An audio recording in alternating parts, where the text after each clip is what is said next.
500 ans avant notre ère, les Grecs ont inventé la démocratie. Et aussi la comédie, la tragédie, la stratégie, la philosophie, la liste est longue. Dans quel registre est-on aujourd'hui, avant le référendum de dimanche, alors que la Grèce est officiellement en défaut de paiement? Démocratie. Ceux qui contestent aux Grecs le droit de faire ce référendum sont mal avisés. Le référendum est un usage démocratique tout à fait légitime. Déjà en 2011, le Premier ministre de l'époque avait voulu faire un référendum sur le plan de sortie de crise. Il y avait renoncé sous la pression de Sarkozy et Merkel. Très vite, il avait dû d'ailleurs renoncer également à son poste de Premier ministre. Cela dit, on peut être un peu inquiet sur l'organisation d'un référendum dans des conditions optimum en si peu de temps.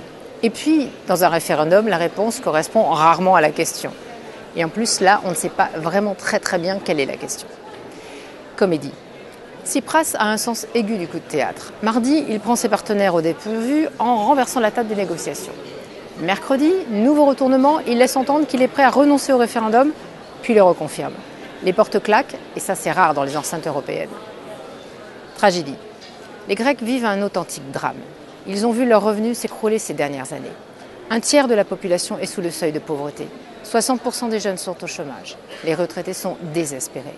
Le pays est aspiré dans une spirale de récession sans fin.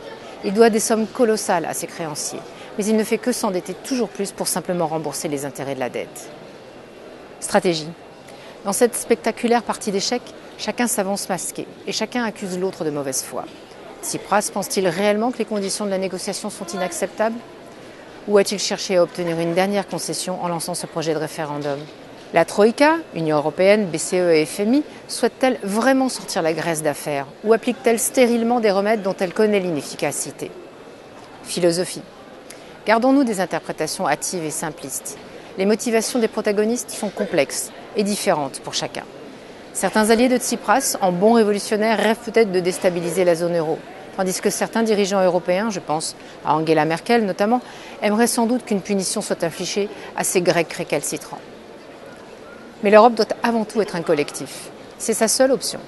Elle traverse un moment tout à fait particulier. L'Europe doit être un collectif, mais personne n'a dit que ça serait facile.